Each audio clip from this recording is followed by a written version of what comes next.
one of the big things, like one of the key takeaways for this topic is stop doing stupid stuff.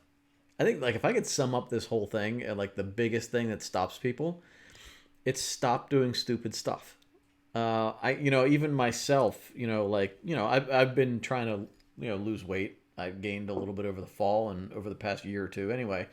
But so I put on this shirt and I can see on the shirt like it's really loose now and it doesn't fit. So I'm gonna be throwing this shirt away or donating it after today. So it'll be kind of nice. Um, but I'm sitting on the couch 2 nights ago, and I'm reading a book, and it's 9:30, past when I have agreed with myself what I'm gonna ever eat. And I'm working out every day, and I grabbed a bag of fish crackers, like the pretzel fish crackers. My kids don't eat them, so we get a variety box, and then those are the ones that are left over. And I was in a moment of weakness, went and ate. It's 120 calories, but 120 calories is like a good 20-minute workout, right? And I ate them, and as soon as I was like halfway through the bag, I realized like this is a huge problem. Like that's another 20-minute workout. And if I work out 60 minutes a day, that's another 30% that I need to do to work this stupid little bag of pretzels that didn't really satisfy me at all. But what it did do was hold me back from reaching a goal that I have for myself. One of the, mainly of being healthy. And so like it's that awareness of like the stupid stuff we do in a day that really holds us back. We gotta stop doing it. I gotta stop doing it. We all do. We just have to become aware of it and then really agree with ourselves that we need to stop. Hey Robin, you made it to a live session. Thank you. I'm glad you joined us this time. Anna, good to see you. I know we've talked a couple times through messages this week. It's good to see you on here, and congratulations on your new beats. That's cool. I love the look of those the Solo Pros. They look so much more. I don't know. It's like just it looks so much more quality than I have the Studio Threes, but the really nice ones, the Solo Pros, they're on ear, not over the ear like mine, which is why I got mine. But the Solo Pros just look so sweet. I love them. Congratulations on that nice gift for yourself. Good afternoon, Kathy. Thank you for joining me. Wendy, good to see you. Totally get it. Nothing tastes as good as thin feels, right? I know that's a good saying that like I have a lot of those that kind of go through my head. I'm not a motivation guy. Like I'm not like the guy that at least that you know what I keep saying that, but that's actually not true anymore because I've even said like I throw my noise canceling headphones on, especially when I need to change my mindset, and I'll put on either music or another motivational person that just really gets me going and gets me fired up and gets me some good ideas. And when so I really do take in motivation, but I have all these sayings in my mind that kind of like snap me out of a thought, and like nothing tastes as good as thin feels. That's one that I haven't thought of recently, but now that you said it, it's going to be in my head. Anna, you're still loving them? You're gonna love them. I mean, those things are awesome. I think my family's tired of seeing me wear mine. I wear them around the house constantly, like cooking dinner, or just reading a book. Like if I don't want to hear anything and be popped out of focus, I'll put these noise canceling headphones on. And last night I didn't even have anything on. I had them turned on, but nothing was playing, so I could just focus on this book that I'm reading, which is a first for me. I usually read like books about mindset, and like I'll even talk about some of the ones today. But the book I'm reading this week is the true story of Wild Bill Hickok, and it's really really good. Interesting time. It's amazing that in a country as big as ours, these guys ran into each other so often between Buffalo Bill, Wild Bill, Texas Jack. Like they all just they're traveling all over the country and they're running into each other. It's pretty cool. Angel, good afternoon. Thanks for joining us. Yeah, so today we're going to talk about burnout, and I want your feedback on all of this. So, as I'm talking, pop up on a comment. I want this to be more of a discussion. I did the podcast where I spoke for like 45 minutes about this, but as I'm going through this, I want you to please give me your comments. I want to hear from you guys and get into however it impacts you or affects you. But I have four things on here four topics, four main things that I think are important in regard to burnout. Hey, Lisa, newbie checking in. I do a lot of low value distracting stuff. Yeah, that's the kind of stuff that we get in the habit of doing because we feel productive, and it's completely fooling us into the wrong thing, and it really is negatively impacting our results, our energy, and our brains. From the more I read about like multitasking, it's really hurting. Like that low like task switching, like to-do-ish kind of stuff actually damages our brains. So yeah, stop that. It's great. It's hard to do. It's so hard to do. But that's exactly why I came up with Define My Day, to try to train myself out of that. All right. So the four things that I think are important with with burnout. Number one being purpose. I come back to this constantly, and I wish there was a quick answer, and I have not found it yet, about how to find your purpose. There's a lot of people out there, talking about it, writing about it. One of my favorite books recently that I've read this year was Viktor Frankl's book, Man's Search for Meaning. And one of his quotes is, "Life is never made unbearable by circumstances, but only by lack of meaning and purpose." And I can feel that, right? I lived 30 some years of my life with zero purpose. I knew there was something bigger for me. I knew I wanted to do more, but I had nothing to guide me. And you get yourself into situations that you don't like, whether it's jobs, friendships, even just random social situations. You get involved in projects.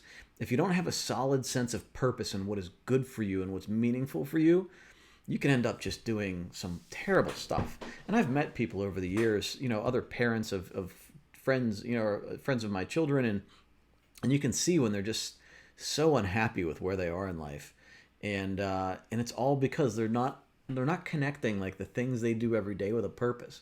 You can have a crappy job, but if that crappy job is leading you, if it enables you to do something that's connected to your purpose, you can kind of live through that, right?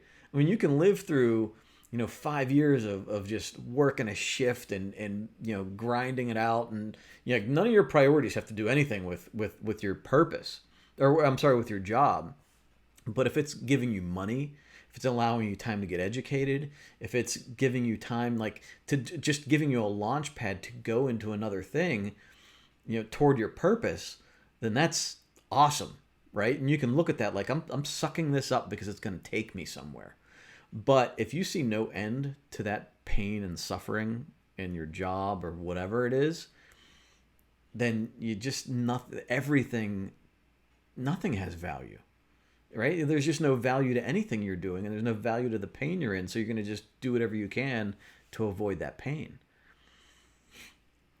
So whatever you're doing today, figure out how it aligns with your purpose. And if you're not sure what your purpose is, then it's hard to evaluate the value of the things that you're doing. So you have to kind of figure out how to find your purpose. I've talked about it in other discussions, but for me, I didn't know what it was for a long time. I know what I felt at times. I know when my first boy was born, I finally at that point felt like there was a purpose there, and I immediately had something change in me. My priorities shifted a lot, and my behaviors didn't change enough for like at least 5 years, but I did feel something different. Like my purpose for my bringing up a boy, like I felt more responsible to be a better person, and I felt like I needed to do something to make sure he was a really good person. So my value of, being a good father and raising a good son kind of helped me figure out what my purpose was. And I think and I look at it now, if I don't do anything else in this world, if I were to die poor and alone and just, whatever it might be, if I were to die tomorrow, the one thing that I would want to have happen is that my boys be great men, honest, ethical, hardworking, help others, all the values that I want to see in my boys. My sense of accomplishment in my life would be seeing them be boys that I would be proud of. And so like that for me is my strong sense of purpose. And my values, like figuring out my values, what felt good and what felt wrong as things were happening each day, and documenting it. You journal that stuff every night. Like this happened, not real sure I liked how that worked out. I had a conversation with somebody, felt gross, whatever it might be, got really pissed off about this thing that happened. Or, I did this and it felt great. I helped somebody, I did some random act of kindness and that felt awesome. I, helped somebody fix this issue and that felt great. And that's kind of where I was. Like I was helping people fix their computers, but it wasn't their computers I wanted to fix. It wasn't computers that I enjoyed as much as helping them resolve problems. And that's kind of where I figured out like this whole thing is that I enjoy helping people resolve their problems. So that's like where my values came into my purpose. So my ultimate purpose for me is my boys. But that extends out to other people too, is helping people also find that for themselves.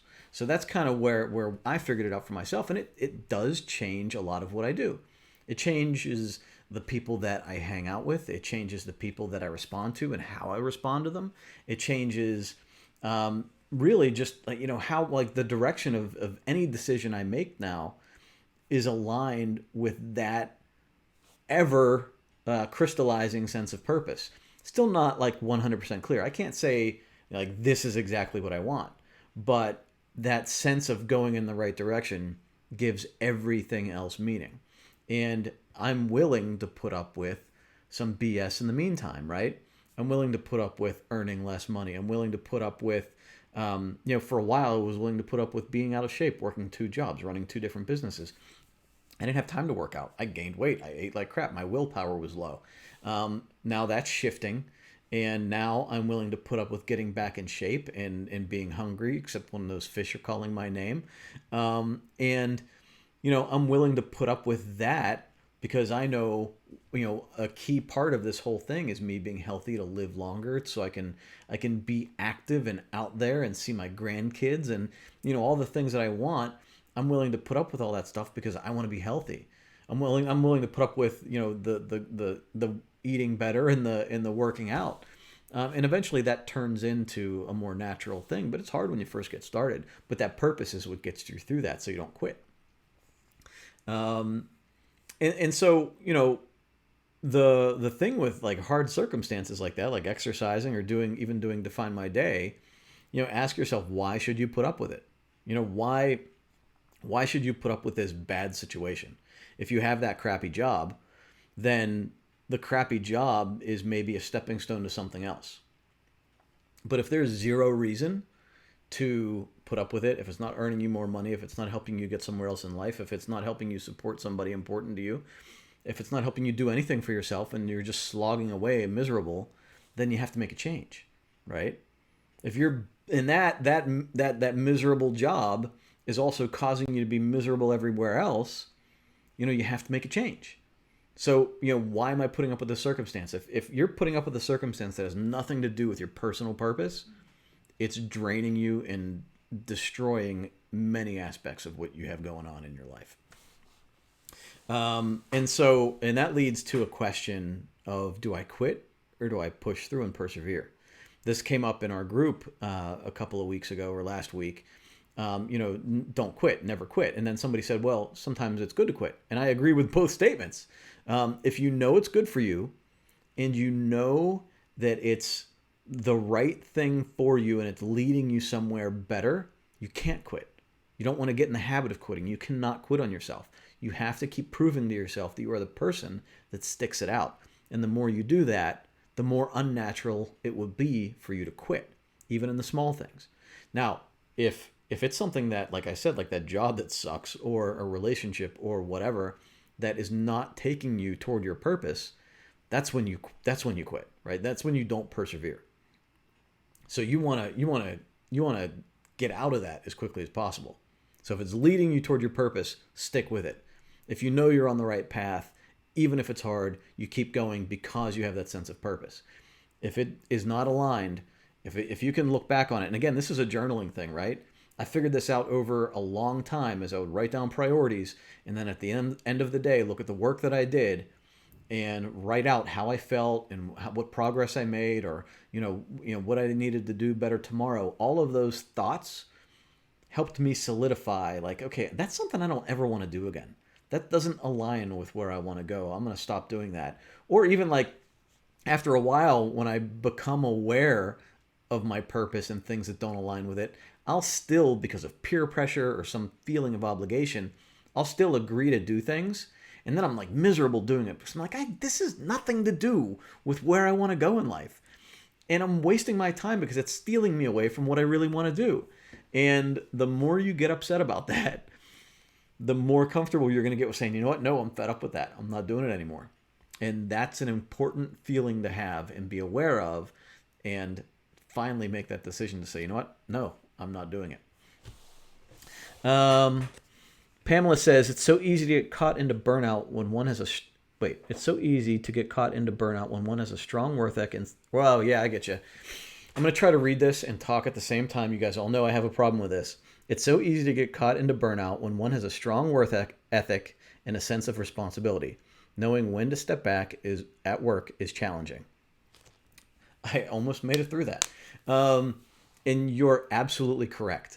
There are a few things there that are really hard. One is that we are raised, especially like most of us watching this or are involved in this, are raised that to work hard no matter what it is.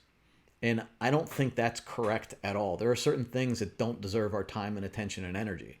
But we were raised with this mentality, this industrious mentality where you just go work hard and you'll be rewarded for it. And that doesn't happen anymore. I mean, it does if you're going in the right direction, but the worst feeling in the world is working hard on the wrong thing. And I don't ever want to be there. I don't want to be, working 30 years towards something that I find awful if it doesn't lead me to a place where I'm going to, be ultimately fulfilled and happy. That's not my thing. That's not, like, we're at this point in our society now where we have options. We're not fighting to survive. Some of us are, but, most of us are pretty comfortable. And so we just sort of let life slip away. And, we have to realize that there's too many things to do, and we can't do all of them. And so we have to let go of certain things.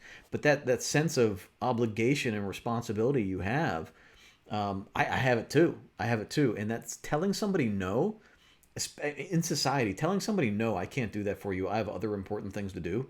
Oh my God, watch somebody's head explode. I mean, especially if it's a coworker or a friend. I mean, it's just like, what do you mean? What? Well, there's way too many things to do. So what do? We end up getting passive aggressive. We don't return phone calls. Guilty. There's so many ways of avoiding it. And it makes us almost like, it's almost against our values, right? It's against our wanting to be good people, that we start adopting these ways of, like avoidance. It's crazy.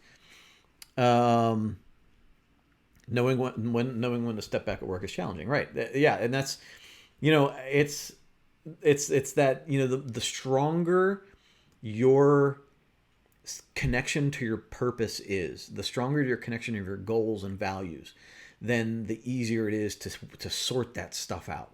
And that's why you constantly have to keep reevaluating it.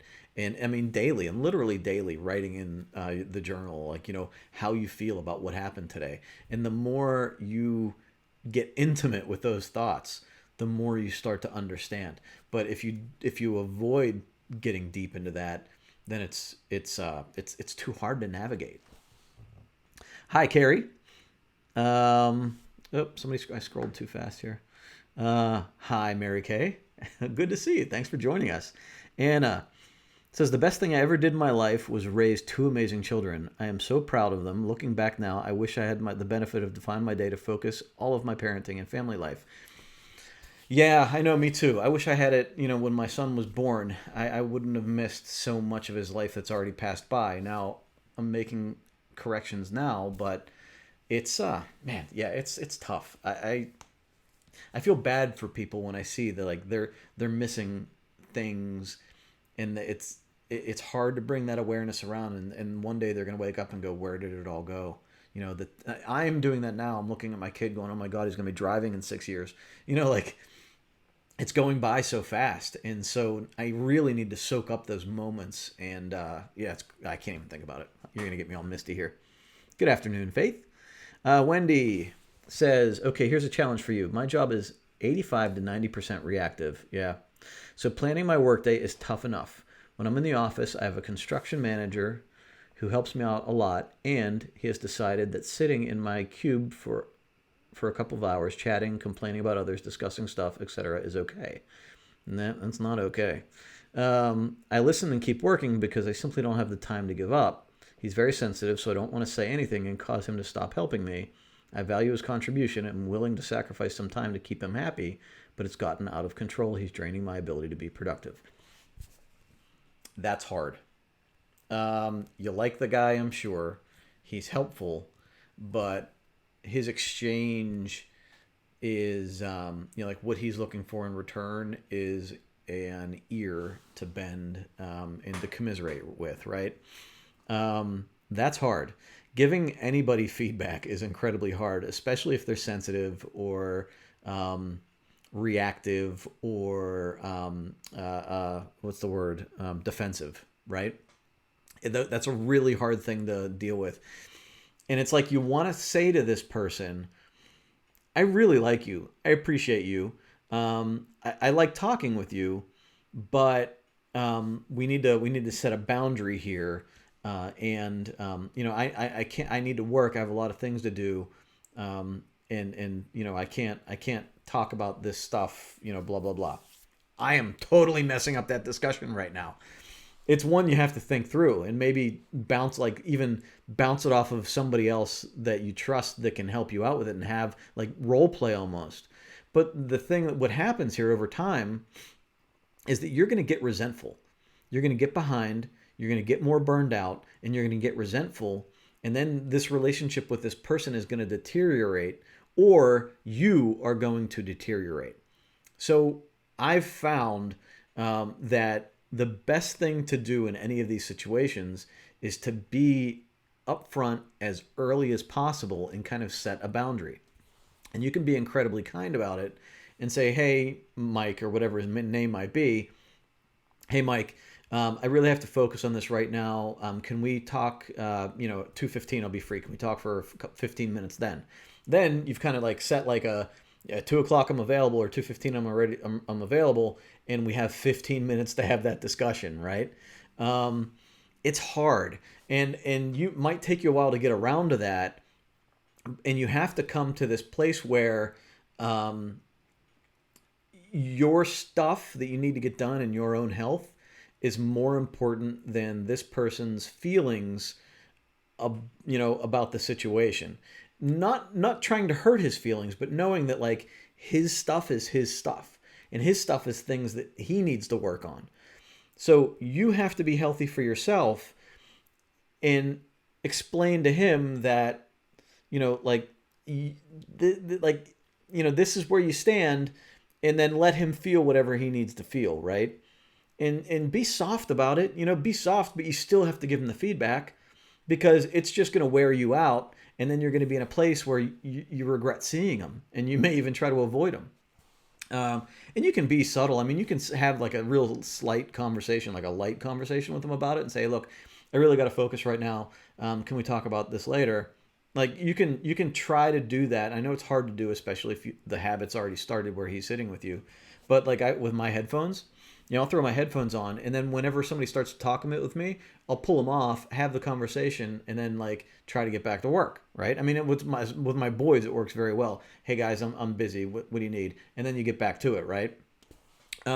It's hard. It's really hard. You don't want to hurt somebody's feelings, but you got to be direct because you're not helping them in any way by letting it continue. So you certainly like you have to understand like and this is where purpose comes in. Like your purpose is like to get your work done. And especially if it's as busy and reactive as you're saying, there's a lot of work to do and wasting time is no help. I know he helps you. You don't want to give up that help, but that's kind of a toxic transaction that's happening right there, right? So if he's not going to help you anymore because you're just trying to be honest, you're not trying to be mean, you're just trying to be honest, then that's a toxic transaction that might be happening there. So you want to try to lay out a real positive foundation. Jan says that strong work ethic and mentality is especially prevalent in Pittsburgh due to our hardworking ancestors in the steel town. Yeah, I know. It's difficult to go against it. Like Pamela said, it's challenging. Yeah, you're absolutely correct. This in Pittsburgh, that is, I mean, blue collar. Like you go to work, you work your 9 to 5 or 9 to 6 or 8 to 6, whatever it is, and then a lot of times you would just go to the bar and drink until you go to bed, and then you wake up and do. I mean, that's ingrained. Even if you're not following that completely, it's in this town. You feel guilty when you say no. Need to figure out how to not feel guilty, right? Because like your no is okay. It's powerful and it's okay. Like you can tell somebody no, and then they have to deal with their stuff. For anyone that struggles with saying no, the book Boundaries by Dr. Henry Cloud is amazing. Thank you, Angel. Yeah, Wendy, exactly. Yep. Robin says, what you've said here is exactly what you should say to him. Be authentic, specific, and genuine and appreciative. This, I value his contribution and am. Yeah, right. That's Robin. That's perfect. You're welcome, Wendy. I am speaking to you. I love it. Thank you very much. All right. So, number 2 is mindset. You've probably heard me in the past. Like number 2, getting over burnout is mindset, having that mindset. And I think the one mindset we have to have is that, like life is short and it's ours, right? Even in that situation with your guy in your office, like he's got needs he needs met. It's not always your job to meet those needs. So like your life, like you have things you got to take care of that are important to you. So you have to have the mindset that like your time is very valuable. So whether you're working, whether you're spending time with loved ones, whether you're relaxing, all of that time is valuable, and you don't want to frivolously like let it go away, let it fly away. We're not going to spend it, like it's just loose change, right? So have the mindset that your time is incredibly valuable, short, and we have no idea how much time you have left. So that's like the one thing I think all the time is like my time is really valuable. I cannot screw around anymore, right? And now, so in as far as like from the burnout perspective specifically, it's that the growth mindset in that like we're not stuck where we are. Like whatever we're doing, we are growing, we're changing. We might not even be able to tell yet, but having that growth mindset helps us understand that like in time I can change. A fixed mindset, if you go according to Carol Dweck and her book Mindset, which is a great book. I was just looking at it. I have so many dog-eared pages trying to keep my like thoughts in there. But like a fixed mindset is when we just judge ourselves based on a static point. Like I'm smarter than this person's smarter than me, and this is the way it's always going to be. Or I'm better than people here, and these people are better than me, and it's never going to change. When you look at it that way, you see no point in even trying to change or trying to strive and do better. And that's not how things are. There's nothing in you right now that you can't change. I guarantee. I mean, there's people out there with significant disabilities that are accomplishing a lot. And we get stuck in this box of thinking we just are who we are and we can't change it. And so what's the use of even trying to put effort toward anything? And then when we put effort towards something and we don't see immediate results, we go, okay, I'm just who I am. That's absolutely wrong. Absolutely wrong. We need to realize that it's okay to screw up, to fail. And in that process, we learn and we grow and we change. And sometimes it's imperceptible, until we're a couple of months or even a couple of years down the road and we go, well, okay, I'm actually not that person anymore. It's hard, but we can get there. Absolutely. My experience I had a couple of weeks ago is I tried to take a Sunday off and do nothing but sit on the couch, which is something I would do every weekend a couple of years ago. And that I actually got pissed off at myself for sitting on the couch all day on a Sunday doing nothing. I was miserable by the end of the day because I felt so valueless, or like I just didn't do anything. And that's me growing as a person, not even realizing it. I just now I my Sundays are like doing things with my boys and doing things with that around the house and whatever. So it's that small amount of change that happens that you might not even perceive. And another thing, as far as mindset's concerned, and I don't know if this is going to help you, Wendy. It's probably not the right attitude to have in your situation, but the don't give a flying F kind of attitude, right? Like, we waste so much energy thinking about what other people think of us and worrying about, perception and all of this stuff. And all of that energy we burn is energy that we could be putting toward getting something done or making a positive change for ourselves. And if you don't give that away, if you don't just like let go of that, then you're just going to be spinning your wheels that much more, and you can't. You absolutely can't. You just have to, connect with your purpose, and then value your time based on like the things that you're doing, the things that are moving you toward your purpose, and not care about all this other stuff going on. Going into Pamela's mention about that work ethic, like a lot of that stuff, you just have to quit caring about it. Like, we just gotta, this is where I'm going, not over here, right? And then the last thing as far as mindset is being open to other ways of doing things. And the quote that I like and that I use a lot in my own mind here is, what got you here won't get you there. And so a lot of people, I see this in, diets and workout routines, and even with Define My Day, is everybody wants to adapt a process to fit what they're comfortable with. And you can't do that. It's an impossibility to think that, I'm gonna go on a keto diet, but then occasionally have a loaf of bread and not expect that to have a bad result, right? Or a box of cookies or whatever. Like, that's good. The results are going to be bad. And the people, like, same with Define My Day, I take this one kind of personally, but they pick out the portions of Define My Day they don't like, so they skip them, but then they're missing out on the awareness, growth, and the reflection and the things that need to happen in the Define My Day process to make your next day more valuable. So you can't pick out a process. Like, you gotta find a process that's compatible with you. Like, I would never pick a vegan diet because I love barbecue. I'm not giving up barbecue. I will smoke a rack of ribs the next day I have available to do it, right? And so I am not going vegan anytime soon. So I'm not going to adopt a vegan diet and then occasionally have a rack of ribs, right? So, or even a workout plan, right? So the people that say well, I have this workout plan I subscribe to, and they say it's going to give me great results, but I'm not doing the cardio. I'm only doing this part of it. Or, I'm modifying all this stuff, or I'm only going to do it every 3 days instead of every 2 days. Or like, if you have a plan, like if you see somebody with results that you want, you respect that person, you'll love all of the result. If that's the result you want, follow their plan.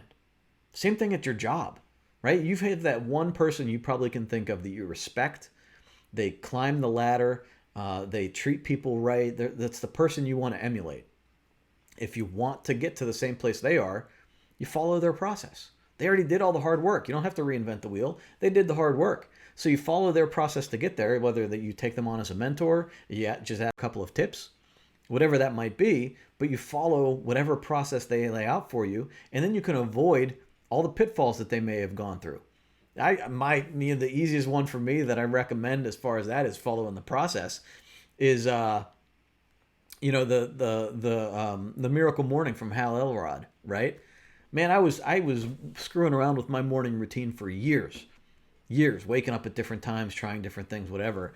And I got it to a place where that I really loved it. And then I read his book, and I'm like, geez, I could have saved years off of my life, like by just reading his book and following his process, and I would have been years ahead. I mean, I would, and every day would have been better because I would have started off with a better morning routine. There's no reason to try to figure it out all on our own. So rather than wasting energy figuring it out, or wasting energy trying to modify somebody else's plan, find the result we want and follow that plan. And it can be anything. Any job you want, any skill you want to build, anything you want to grow in your life, somebody out there has already done it. So follow their plan, get to the point where they are, and then you can decide which direction you want to go or how you would modify it and make it better. And then you can make it better and go forward. All right, I'm going to check our comments here. Kim says, thank you, Nick. I am realizing that I need to be sure I do my define my day the night before. That's a change I made too. I often feel too burned out to do it, but then the next day is so unorganized and I have no mojo to do it. The night before needs to be a habit and avoid the burnout. Yes. And Kim, you're going into my next thing, which is energy, and we will talk about willpower there too. But the thing with this is I'll jump ahead a bit. I'm going over to energy. Energy is number 3. So at the end of the day, our willpower is burned, drained, and we don't want to do stuff like define my day. I don't either. But, when you have it connected to your purpose, when you understand the value of it, and you know that it's going to help you the next morning, then you can get that done. And that's what I've had to do too. I do mine the night before, and I block my time the night before, because I know it gets me off to a stronger start in the morning and conserves my energy going forward. And there's no risk of me not getting it done because something unexpected came up the next day. But yeah, willpower at the end of the day. It's why I ate my pretzels. It's why you don't want to do define my day. It's why we skip journaling at night. It's because our willpower is low, we're exhausted, and we want to give it up. The good news is that the more we do it anyway, we're building more willpower, and it gets easier. But that's one of those things. It's when you look at it, it really only costs us 10 minutes, or it costs me, fighting to fight off that bag of pretzels. But it's really not costing anything. It's just like we got to flip our perspective a bit.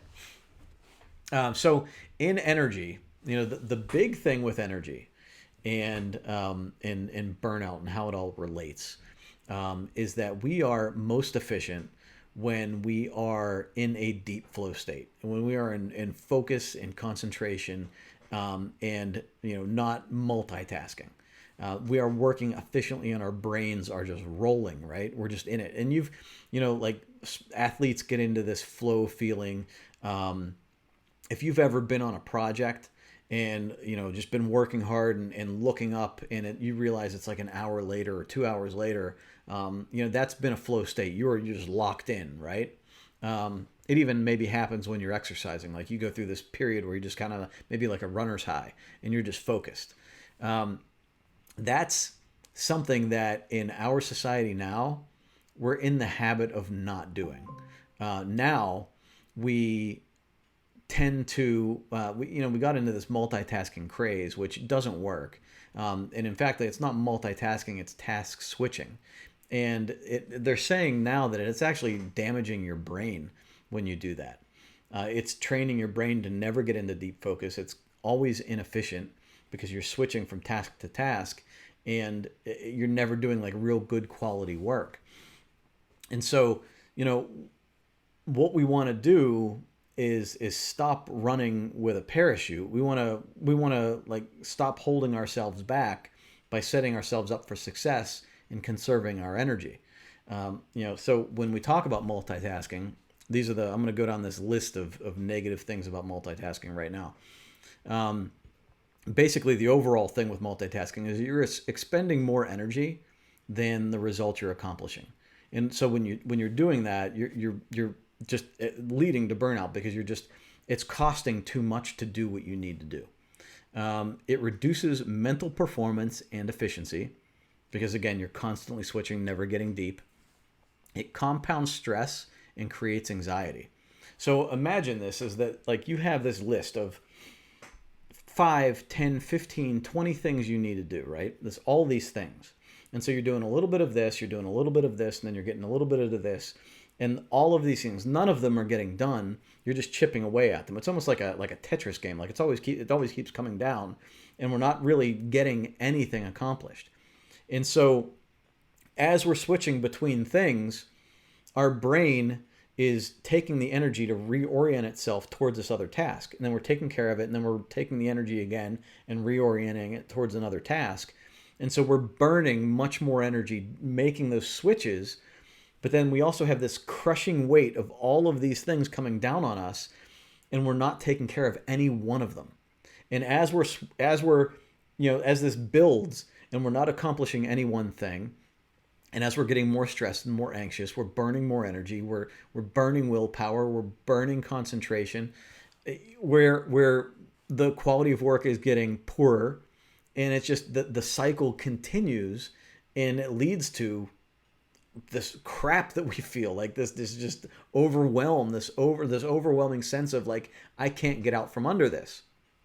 And so what we need to do is identify all these things hanging over our heads and throw away the ones we never need to worry about.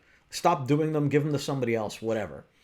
And then pick one thing that's really important, the most important thing, and just finish it. And there's a couple things what happens here. When you focus, it takes about 15 or 20 minutes to get into this deep level of focus, right? And when you focus on something, you are locked into it, zoned into it. And then your thoughts are coming to you quicker, you're rolling, and you can go right at it, and you accomplish it, and you accomplish it in a high quality way. And then it's gone. So then your brain can get rid of it. And when your brain gets rid of it, it can effectively move on to the next thing, and you'll go through the same process. Now what happens when you multitask is that you're never going into this deep focus. So if you're working on something for 10 or 15 minutes and you move on to something else, you're never getting into that deep focus, and you're never really getting deep into that work, and it's never going that well. Now, other things that can break this focus, are distractions like dings on your phone, emails popping up, people calling you, a guy sitting at your desk talking to you while you're trying to concentrate, having the news on in the background. Smokers, this is a big thing because like the smokers that are always taking a 15-minute smoke or even a 5-minute smoke break, they did research on them, and that so that when they sit down, it takes them that 15 minutes to get oriented on their task. And then they're like focused. If they can focus, by the time they get into focus, they're already thinking about their next cigarette. So then their focus is being pulled away before they're even getting into it, thinking about their next cigarette. And then they get up and go and have that cigarette, 10, 20 minutes later, and that constant cycle keeps happening. So they're just never working focused on anything just for that one reason. Plus all of the other things going on in an office, right? And with all the things going on, like those little things, the emails, beeps, whatever, people knocking on your door, that all negatively impacts your focus, and it impacts your results, and it just creates this spiral. And that continuous switching burns glucose. So, and this goes into the willpower discussion, but when you're switching like that, like I said, you're switching from one thing to the next. It takes energy for the brain to do that, and you're burning this limited reserve of glucose you have in your brain that your brain needs to think efficiently. And then you're not conserving your fuel. And the end result is it feels good, it accomplishes little, and actually does damage. So what happens is you're actually rewiring your brain to think in these little chunks rather than deeply. So my best experience with this is when I'm reading a book. When I first started reading years ago, I could never get through a page without having thoughts. And then I'd look back at the page and I have no idea what I read because I was thinking about other things. So I wasn't accomplishing anything. I was just mentally off and not reading the book. Through practice, I can now read for a couple of hours and I'm good to go, right? But it took a lot of work. What I have been doing all my life is training myself to never get into focus. So, like if you're working with somebody and you're trying to have a conversation with them and they're going everywhere, it's a frustrating thing because their brain is going everywhere and they're not paying attention to you. They're not. And it's because they've trained themselves to just always be looking around, looking at their phone, hey, how are you? And then like, and it's just never, it's never this flow of information, right? And when you train your brain, the more like your brain wants to like be more efficient at whatever you're telling it needs to be better at. So if you're practicing not being focused, your brain is saying, okay, I don't need to be focused. I can just, my role is to just take in random bits of information. So then it gets more efficient at doing that. And then it's harder to get focused.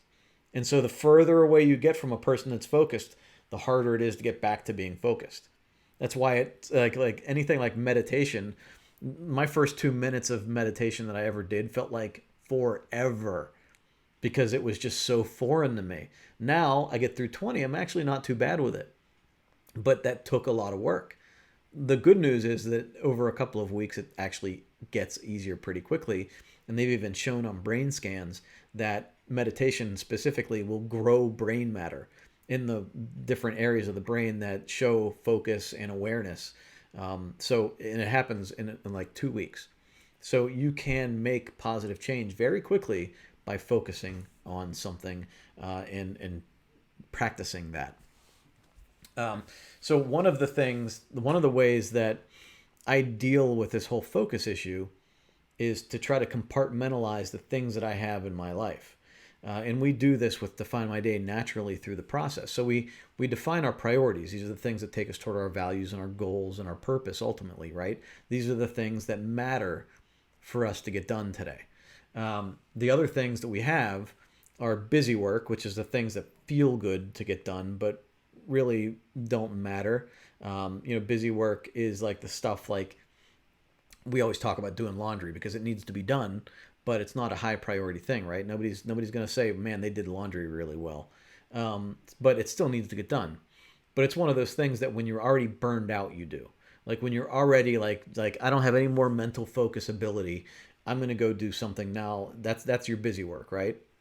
And then you have your like time wasters, which are your gossip sessions, TV, your phone, things that just really don't matter at all and have no value whatsoever to you.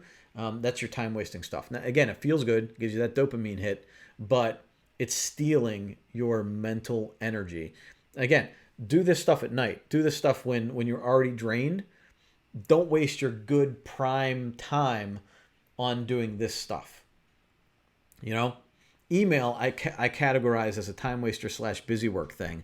Like email generally, unless you're a customer service person, email can be bucketed into the I'll check it while I'm eating my lunch at my desk, or if you do that. Or email can be like that, like, oh, I'm just so beat, I can't think anymore. Let me go through my email, right? That's email needs to be segmented and bucketed into like a 10-minute segment, and then you forget about it until you can get to another 10-minute segment. But the last thing, like distractions are the big like hidden thing that breaks our concentration. And I talked about this a little bit, like those dings, those things that break your concentration for a moment, but snap you out of that deep focus. And then it takes you another 15 minutes to get back into that focus. And a lot of times we never can get back into it. So turn off your notifications, silence your phone, put it on do not disturb. Even your computers now have do not disturb. Tell people around you, hey, I'm going to be focusing on something for about 50 minutes. I need some quiet time, or I need some, please, like, if you need me, get back to me at 1:00. Your guy here, Wendy, that person right there, like, that's like, he's stealing your focus time. He is being a distraction. We need to wall that off somehow. And setting boundaries, like, hey, I'm going to be behind a door for, or hey, my cubicle's off limits for a little bit. I'm going to be under my headphones for an hour. When I come back up, we'll talk if you need me for anything. But you got to get rid of it. And my example was my notes for this, right? When I was doing my notes, I had a Microsoft update warning that came up that said it needed to do an update. And I clicked dismiss, and it came up again, and I clicked dismiss again. And the third time it came up, I was in the middle of a thought. And I clicked dismiss, but then by the time I turned back to my notes, I couldn't remember what I was thinking. And it felt like a great thought. It felt like a really good thought. and it stopped me from doing anything else. So I had to get up. I had to go downstairs. I walked around. I made myself a cup of tea. I came back upstairs, and it eventually finally came to me. But all of that time was just wasted. I was just completely gone because I couldn't remember what this was because some stupid Microsoft update came up. Now, that update in particular, I dismissed it like 20 times, like 5 times at least. Well, maybe 3. I don't want to fib. But, like I'm like I don't know that I could have done anything about that, but it's a good example of like what happens when something pops up in front of us and like it just knocks us off. I was in a good flow. I was like had a good thought process going and it completely knocked me off. All right, so how do we manage this? Monitor and review. You write down your intentions in the day with your priorities, and at the end of the day, you review how you felt, how you did, what you did accomplish, how you feel about it, what you didn't accomplish, how you feel about it, why didn't you accomplish it, what got in your way, are there things that you shouldn't be ever doing again? Those are the types of questions, that we want to really internalize how we feel about where we put our time today. Now, my last point here is I want to go into willpower. It's an important book that I read this past fall. It's Willpower: Rediscovering the Greatest Human Strength by Roy Baumeister and John Tierney. And one of the basic points in this book is that willpower is a limited resource. But the good news is it's a limited resource we can build. So, right now you have a set amount of willpower and you're depleting it through the day. And it's like a muscle almost, right? So we're as strong as we are, but we can build that. So the more we practice using more willpower, the more willpower we build. And over time, we can exercise to gain another level of willpower. Every day, you're probably gaining a little bit more willpower. And you can look at it like this. If you can focus for 15 minutes and then you start feeling yourself like, oh, I got to get up and walk around. The way I handle it is I try to focus for 5 more minutes. I try to complete one more level of a task. Especially when working out, it's like that. I can try to push myself for 5 more minutes. I can try to lift, 1 more rep or 2 more reps. And then the next time you do it, you can lift 1 or 2 more, and then you try to do 1 or 2 more. It's the same thing with this. The more willpower you build, the more you have to use later on in life, right? So use it wisely in the very beginning. Use it for those priority tasks. Don't use your willpower on frivolous things. So you have the most willpower when you wake up in the morning. So the best thing you can do is the most important things for yourself during the day in the morning.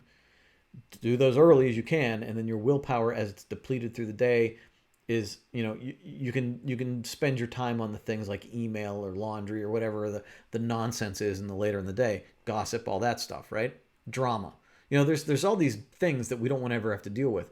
Pain's one thing that if you're living with chronic pain and there's something you can do about it, take care of it. That's something that's draining your willpower and you don't even know it.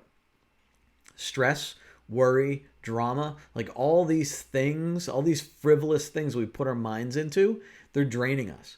I've read it. There's a study that even listening to the news in the background, your brain is always it's wired to always listen for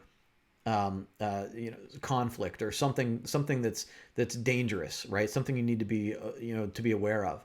And so even if you're not 100% listening to the news, not only is it distracting you, but it's also stressing you out in the slightest way because your brain's thinking, what do I need to worry about now? And you got to shut it off. You got to shut it down, right? Even if you feel it's like for some reason it helps you work or whatever, it's not. In the end, it's not. And it's draining you. So you want to try to avoid stuff like that. And then the last part goes into my pretzel example with willpower. Remove temptations. Like first thing is you don't want to have to fight temptation through the day because it's draining your willpower. That willpower is used for anything else. So if you're fighting this urge to eat a bowl of cookies or a plate of cookies in front of you all through the day, then as you're fighting that urge, you're draining your willpower to do work, to deal with other people, to eat healthy later in the day. They've actually put people in a lab and had them fight an urge to eat a snack, marshmallows I think it was, And they found that those people couldn't concentrate on complicated tasks later on as long as the people that didn't have to fight that urge. That's how crazy this is. Like, you can, if you're fighting, if you're watching your kids eat Lucky Charms in the morning and you're fighting that because you love Lucky Charms, you're fighting that urge. That's negatively impacting all of the tasks that you have to do later in the day. It's draining that reserve of willpower. It's crazy. So you want to fight those things. You want to get rid of those temptations. You don't want to fight those temptations. You want to get rid of them, right? We want to get those out of our minds. So, if there's like a bag of Doritos on the countertop, I got to get them away from me. I can't see them. Put them in the basement. I don't want to open the cabinet and see a bag of Doritos because I'm going to have to fight it every time. So don't drain it. But the other thing is, at the end of the day, for me, when my willpower is low and it's out, like I'm out, no willpower left, and then I want to get that bag of potato chips or that bag of pretzels, if it's not in the house, I can't get it, and I'm not going to get off my butt to go get it. So the removing temptation in the beginning of the day helps you have willpower for the rest of the day. Removing temptation at the end of the day helps you not get into that energy sucking, that running with the parachute analogy. Like, it helps you avoid that consequence, that you don't want to get into, that's going to cause that burnout, right? So if our goal is to lose weight, if there's no junk in the house when our willpower is low, then we're not hurting ourselves, nor not hurting our results, and we can still lose weight and not have to worry about fighting that urge to get that thing we want, and we're not hurting our results the next morning when our willpower is strong, and we can feel good about, wow, I'm in a better place right now. So don't have that stuff around. And that's the easiest example because everybody's fighting in food, right? But it works that way with everything. It works that way in every area. All right, let me get into the comments here. I got to scroll up. You guys were typing away, and I missed it. Right on point. Thank you, Kathy. Kristen says, I like the approach. Think about what it does work in your life. I'm sorry. I like the approach of think about what does work in your life and see if you can pinpoint why it works and then apply that approach to other goals. Yeah, absolutely. Like, 2 things I nailed in life a long time ago are meal planning and prep in my morning routine. I've learned why these things work for me, and I've adapted these strategies to areas of my life where I've not been successful. Good for you. Robin, you read a book called Meditations for Women Who Do Too Much. Ann Wilson, Schaefer, maybe? Yesterday's page had a great what you have become is the price you paid to get what you used to want. Yeah, right? I like that. What you have become is the price you paid to get what you used to want. It's the pain of, what is it? The pain of, what is it? The pain of whatever, the pain of regret. I can't remember the one word. You guys will, I'm sure you'll hit me in the comments with it. Lisa says, fixed mindset employees create tension in the office. Yes.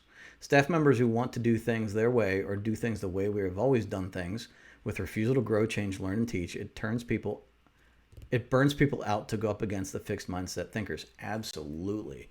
Absolutely. It's, and that's what repels good employees. We talked about that in one of these sessions a couple of weeks ago. Good employees with good ideas will take those ideas someplace else if they run into a brick wall every time they come up, right? It's just and I'm not saying you have to be open to every change. I mean, some things are good process, but yeah, I mean, like you have to grow and change to evolve a company, and the same thing has to happen with us too, right? Kristen says 100% yes. Tasks and dealing with people one thing at a time. Yep. Talk about burning glucose. Perfectionism is another huge cause of burnout. I worked for an organization. I loved it, but there was a culture of perfectionism that made me afraid of making mistakes. There's your fixed mindset. Never being good enough, and that not only killed creativity, but burned me out, and I had to leave. Yeah. And that's exactly what I just talked about, right? That's, like that fixed mindset. Still recovering and in a job where it's okay to make mistakes. It's made me look at my life overall where I've been too focused on doing things perfectly. Now I just do it. I can always tweak or redo later, but I get so much done without the pressure of doing it right. Yeah, absolutely. And so, and this there's it's this thing where we're like, there's gray area. There's so much gray area. Like we want to do things right, but a lot of times 80% is good enough, and it's probably better than not doing it at all. So there's like you have to adopt this, like there's certain things we follow through with where we just follow it through to completion no matter what the results are. And then there's other things we just need to like be perfect on or as close to perfect as we can. Um, but it's it's picking and choosing the right moments. It's that's the really hard thing. But I think again when you have the right purpose, you can understand a little bit better what's more important for you or where it's important to put that time. Um, Angel says, I'm reading that, and it's probably the slowest I've ever read a book, and I want to get everything I can out of it, not just speed read through it. I have books like that too. I have some where I'm just like, oh my God, it's going to take me forever. Which book did I read that was like that? I can't remember. There was one recently where I felt like, I mean, it literally took me 2 months to read it because I was reading it so slowly. Kathy, thank you. I appreciate that. Those aren't my thoughts. Those are completely Baumeister and Tierney's. That was a really good book. That actually might be the book that took me a long time to read. Um, Kristen says, I like to say to myself, it's just noise when someone is complaining, being dramatic, trying to chat, and that helps me not engage emotionally and keeps them from wasting my time. I, yes, agree with you, and I have done the same thing, but it is still costing you. And this is the first level is where you're at. Maybe that's not the first level, but it's the first thing that I can think of. And then the next level is actually getting away from it. And it goes back to that listening to the background noise, right? Your brain is still kind of using fuel to address that, even if you're not consciously addressing it. And the second part, the first part is to like tune them out, right? And I do that. The really high achieving people not only tune it out, but get out of that situation. Get those people away from them. There's a guy that I know, a really successful business person, who will like literally just turn around and walk away from somebody if they start complaining. I've heard stories. I've not witnessed it myself, but that like his wife knows it. Like if they're at a wedding and somebody just starts like moaning or something, like she will like step in and he'll walk away. But it's like like he can't handle it, and I kind of get that. I don't think I could do that, not yet anyway. But it's like I don't have time for this, and even if you're kind of trying to tune them out, I know for myself now that I have these noise canceling headphones, whether it's my boys bickering or other things going on, if I can put myself in an isolation chamber with my headphones, I can focus, and there's just nothing pulling me out of that. And it's a different feeling. Uh, Jan says, I ran across a YouTube video a while back by one of the authors. It resonated with me as I was at a time in my life that I needed to hear it. I watch it again. It's great. And then you share the link. Thank you. I'll share that link also. Fighting the urge to check your phone every 5 minutes. Oh, yeah. So that's one I broke myself of. I do a pretty good job of it for the most part. And in fact, I've been now, especially with the watch, I have to like sometimes I'll take my watch off and I'll put my phone on silent, but I will also intentionally leave my phone downstairs once in a while, just so it's not even, if I don't see it, then I don't think about it. It's kind of like that bag of chips. And then you find like an hour later, like, oh my God, I didn't check my phone. Angel says my work sabotages me with food. Oh, it's terrible. They keep pies on the table in the place I have to walk by regularly. That's awful, awful. Um, what can you do to get around that? Like I would say change your environment, but that's not always easy, right? Like I'd be like, change where your office is or change where your cubicle is or get a different job. Like it's like oh my God, that's terrible. So you say you can't do any of that stuff. I would almost try to imagine that there's like bugs crawling on that food, right?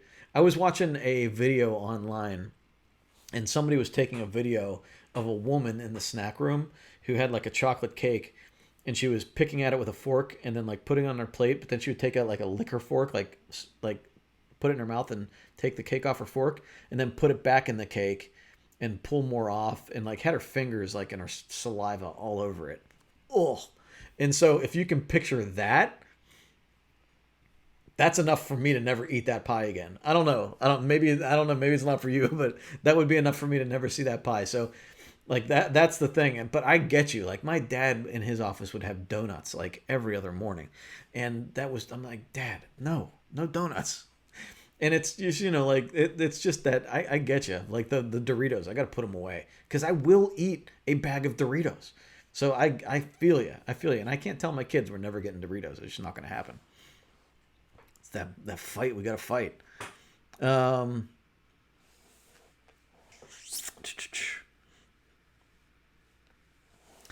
Faith says, I wish people were more concerned with how something really is instead of just an appearance. Yep.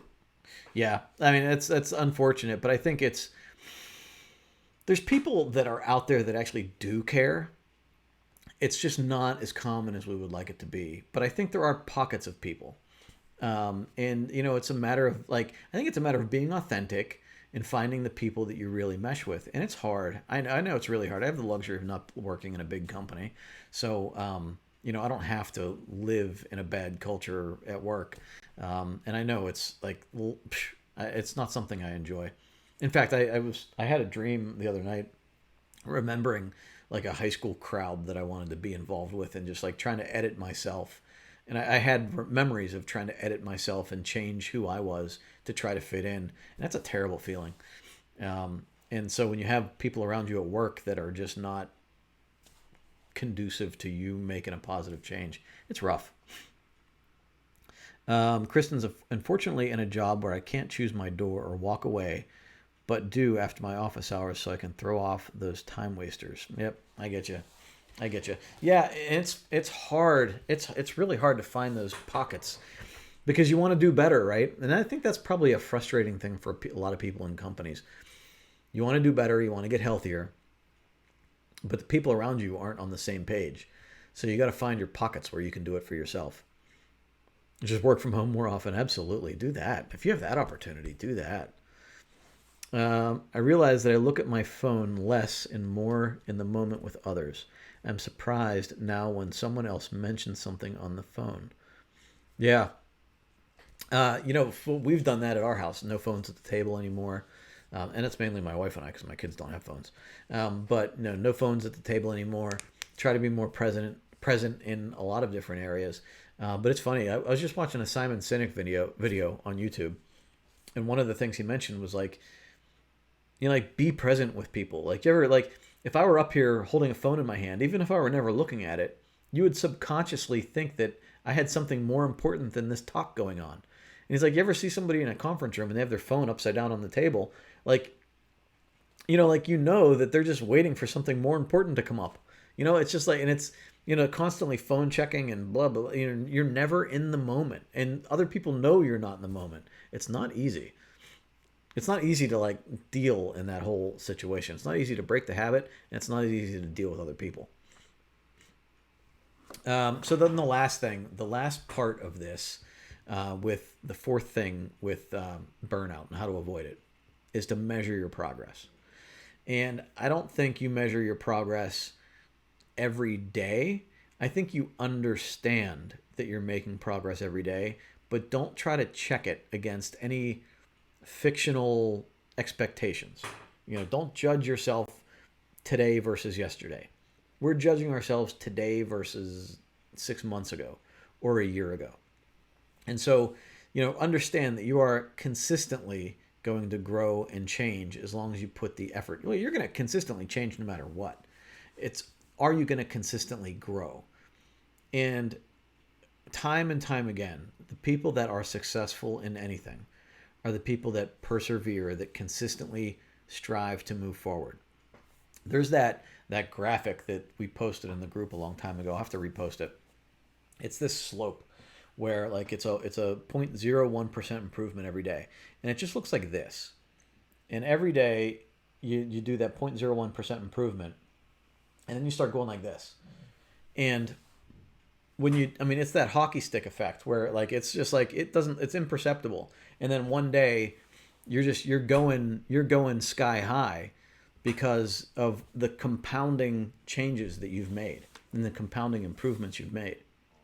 And I don't think it's 0.01%. I think it's just 0.01. Either way, you get the point. a small step forward every day, and eventually, however long that timeline is, eventually your results just start getting insanely good. But you can't continuously say, well, I don't feel much different than yesterday, because if you do that, you're you're you're not going to feel good about your progress, and you're just going to feel bad and burned out. So you have to measure progress long term. We didn't get into the situation we are in overnight. We're not going to get out of it overnight. And even if our situation is good, which I hope it is, we didn't get into this good position overnight. It's a lifetime of actions and reactions and decisions that we've made. So understand, like, play the long game. Play the long game. Understanding that life might be short, play that long, steady game. Because if you don't, you waffle, you go in multiple directions, you quit easily, you don't develop that deep focus, and we don't end up any better, and sometimes end up worse than where we are right now. And the last point that I want to make here is that the way I envision this is that we have this point in life that we are right now. No matter, and we probably have this point in a bunch of different areas, but overall we have this point where we are. And we don't operate too much outside of this point. And so sometimes we operate poorly and we feel bad about it. Other times we operate really good and we feel good about it. But if we get too far forward, we get burned out and we kind of snap back. Our goal is to move this average a little bit forward every day. And so that's that 0.01, right? It's that, like, we're just moving it a little bit forward, so that when we fall back, when we have a lapse, when we're not doing great, we're not feeling great, we fall back just a little bit less than we fell back last time. And so then when we get re-energized and we come back to this improving average. And then when we strive and we struggle and we persevere, we go forward, and we don't go too far. We don't sprint, right? We're not trying to have a Rocky music montage where we all of a sudden can beat anybody that steps into the ring. We're taking these small steps, and every time we take those small steps forward, we're kind of picking up this point and we're dragging it forward just a little bit more, and then our average is somewhere new. So, like me, snapping all the way back to an entire day of doing nothing but watching Netflix and sitting on the couch felt so unhealthy for me. I snapped back to where I am now. And then I actually got energy and moved forward. So, it's okay to have a lapse, to have a moment of weakness, to relapse back into where we used to be. We just don't want to live there.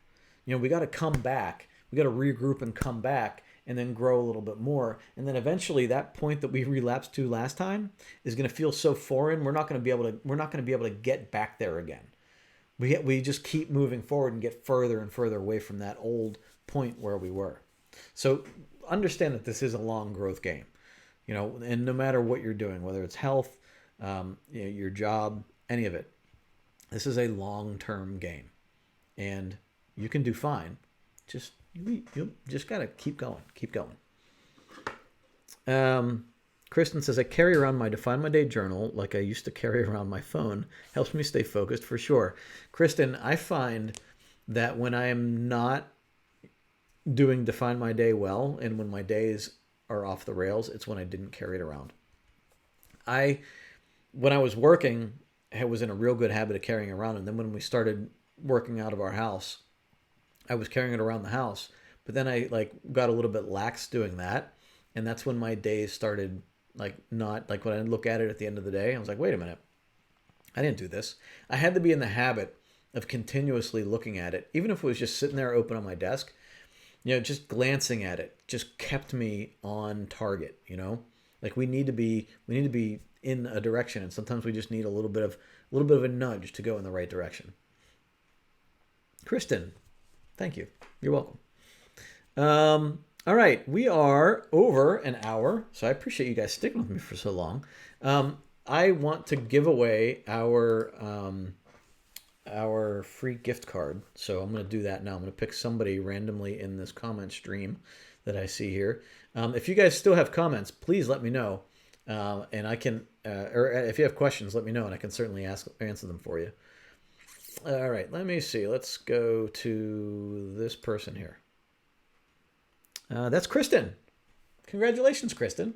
So you're going to get a gift card, I believe, whatever denomination is available on our website. It's either going to be 20 or 25 bucks. So whatever denomination we have available on our website, you're going to get that. And I think I believe I have your email address. But if you can remember, message this page, message me what your email address is, and I'll get that emailed out to you. So thank you. Congratulations. Wendy, you're going to work on removing multitasking. Yes. I try to set too many goals at once, and I tend to take on too much, get overwhelmed, and stop everything.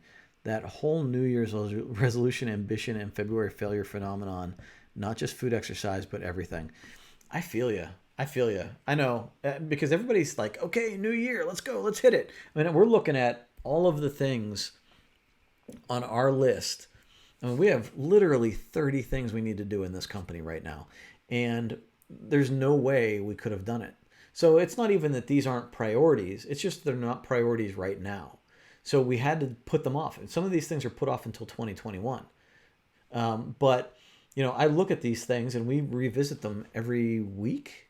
Like we have a weekly meeting, except last week we didn't. But we have a weekly meeting where we readdress these. Like, where are we? Are we on pace? Do we need to kick something out? And we need to do that personally too, right? We need to become more and more aware of how long something is going to take, how much energy it's going to take, and what other things are going to dig into that energy and steal it from us. So, and it's that awareness. It's why journaling is so important, and why we need to really keep asking ourselves, why didn't this work? Or where do I need to improve? Or why did this feel so good? There's a lot of things that we need to figure out that a lot of people don't take the time to do. The fact that you're even working on it is putting you ahead of the game.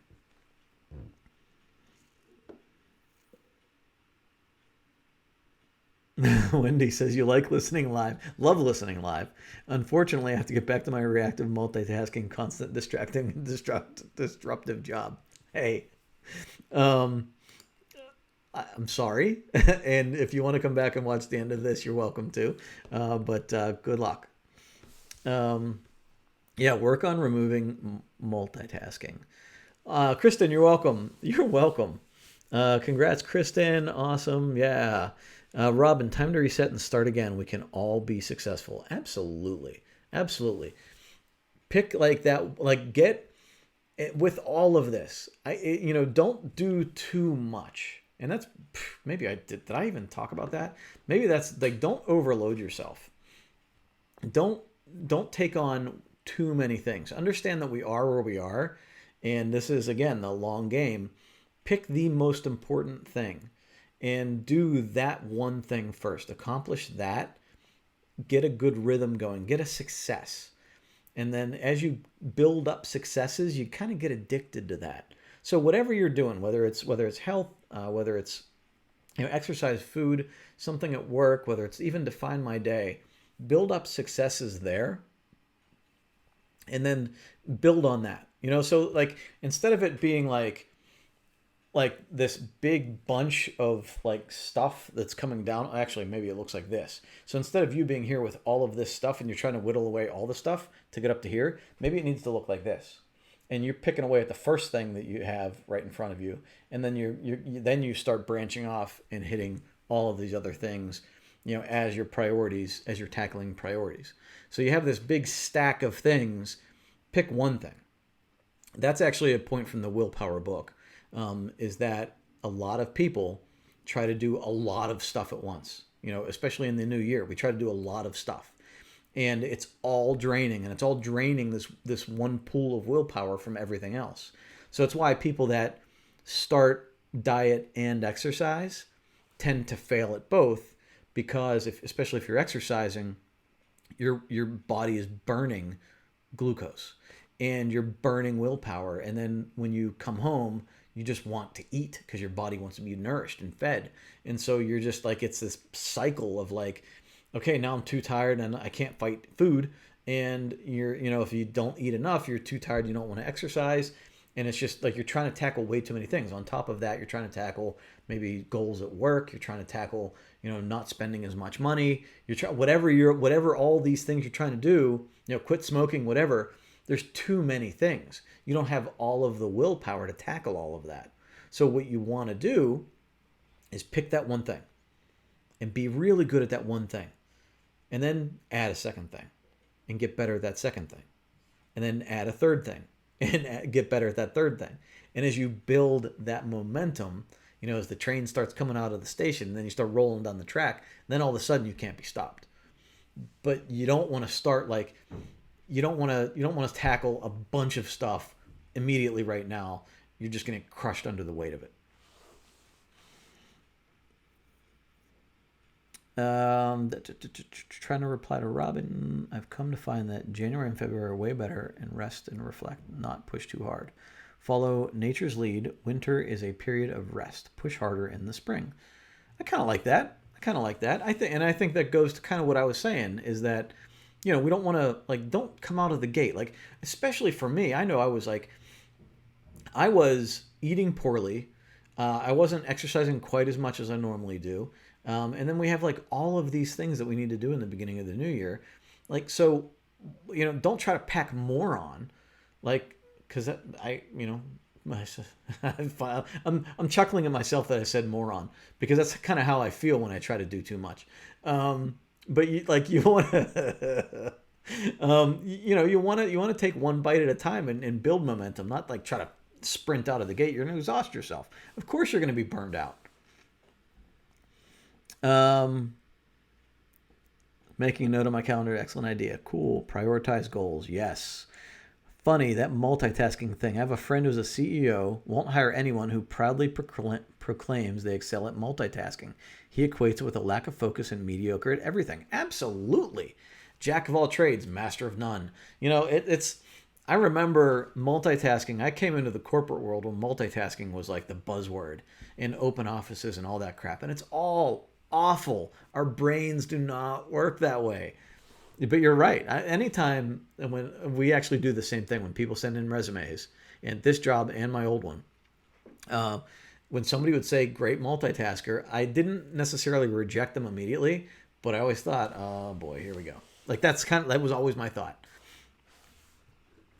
I feel like he has that perfect. I've never been as successful at multitasking. Yeah, it's not a good thing. Not a good thing, not at all. All right, I'm going to wrap this up. My boys are going to be walking in the door here pretty soon, and I've kept you all for a long time, but I really appreciate you joining me.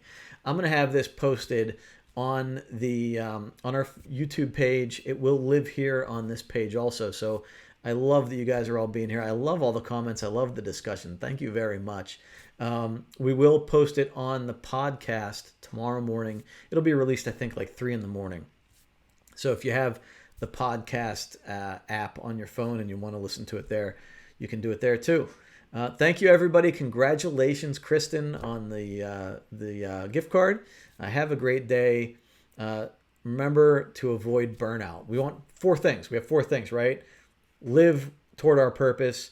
Have a good growth mindset, a mindset where we are going to win. We want to conserve our energy, make sure we use our energy on the most important things, and we want to measure our progress in the right way, not day to day. Realize that it's a long-term game. Everybody, thank you for joining me. You're welcome, Helen. Have a great day. Define your day to define your life, and I will see you very soon. Bye.